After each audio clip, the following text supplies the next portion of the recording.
સુરતમાં ફરી વખત એક દુષ્કર્મનો કેસ આજે સામે આવ્યો છે। રાજ્યમાં મહિલાઓ પર શારીરિક અને માનસિક ત્રાસના ગુનાઓ વધતા જઈ રહ્યા હોય તેવું લાગી રહ્યું છે।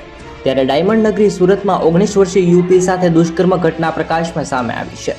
શહેરમાં ઉંઘના વિસ્તારમાં 19 વર્ષની યુવતી જ્યારે ટેટુ શીખવા માટે આવતી હતી, જેના પર ક્લાસીસમાં સાથે આવતા આકાશ નામના યુવકે દુષ્કર્મ કર્યું છે।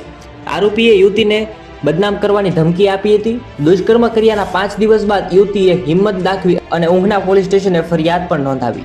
આ ઘટનામાં મળતી માહિતી મુજબ શહેરના ઉંઘના વિસ્તારમાં મૂળ આગામી 19 વર્ષીય યુવતી જ્યારે ટેટુ શીખવા માટે એક ખાનગી ક્લાસીસમાં જતી હતી, ત્યારે તેની સાથે ક્લાસીસમાં આકાશ નામના યુવક આવતો હતો, પરંતુ આ યુવકની યુવતી પર ગંદી નજર હતી। એક દિવસ ટેટુ શીખવાના ક્લાસીસમાં જ એકલતાનો લાભ ઉઠાવી અને છોકરી સાથે દુષ્કર્મ આચરી લીધું। આરોપી યુવકે યુવતી સાથે બદનામ કર્યા બાદ બદનામ કરવાની ધમકી આપી હતી। આ ઘટના બાદ યુવતી ડરી ગઈ હતી, પરંતુ દુષ્કર્મ કર્યાના 5 દિવસ બાદ યુવતીએ હિંમત દાખવી અને ઉંઘવા પોલીસ સ્ટેશને ફરિયાદ નોંધાવી હતી।